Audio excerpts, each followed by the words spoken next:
जय शिव आदिशक्ति मैया भवानी को कोट कोट प्रणाम, हरिंदर भैया को कोट कोट प्रणाम, नीलम दीदी को कोट कोट प्रणाम, सब देव लोग कोट कोट प्रणाम, सब देवी लोग कोट कोट प्रणाम।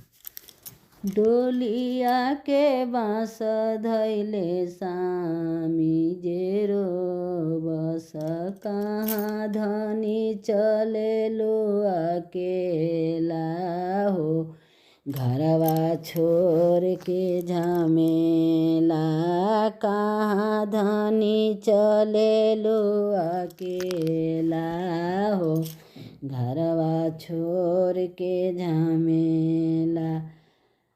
तोहरो के दिहनी स्वामी जी बेटवा से बेटिया, तोहरो के दिहनी स्वामी जी बेटा बासे बेटिया, हमहु चलली शिवलोकवा हो, घरवा छोड़ के झमेला हमहु चलली शिवलोकवा हो, घरवा छोड़ के झमेला।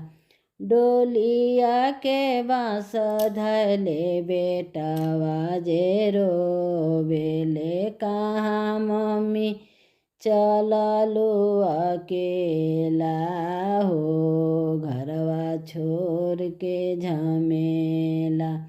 तोहरो के दिहनी बेटा धन रे दौलतिया, हमहु चलली शिवलोकवा हो, घरवा छोड़ के झमेला। डोलिया के बाँस धैले बेटिया जे रोवेले कहाँ मम्मी चले लो अकेला हो, घरवा छोड़ के झमेला। तोहरो के दिहनी बेटी दान रे दहेजवा, तोहरो के दिहनी बेटी दान रे दहेजवा, हमहु चलेली शिवलोकवा हो, घरवा छोड़ के झमेला।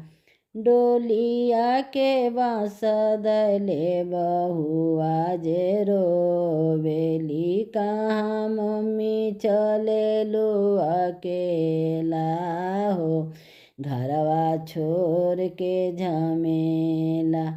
तोहरा के दिहनी बहुआ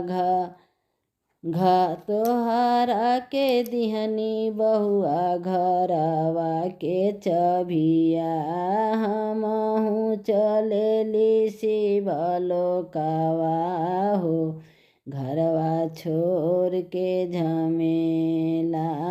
हमहु चलली शिवलोकवा हो, घरवा छोड़ के झमेला। हर हर महादेव, दया करी महादेव, कृपा करी महादेव, आदिशक्ति मैया भवानी की जय, सच्चे दरबार की जय।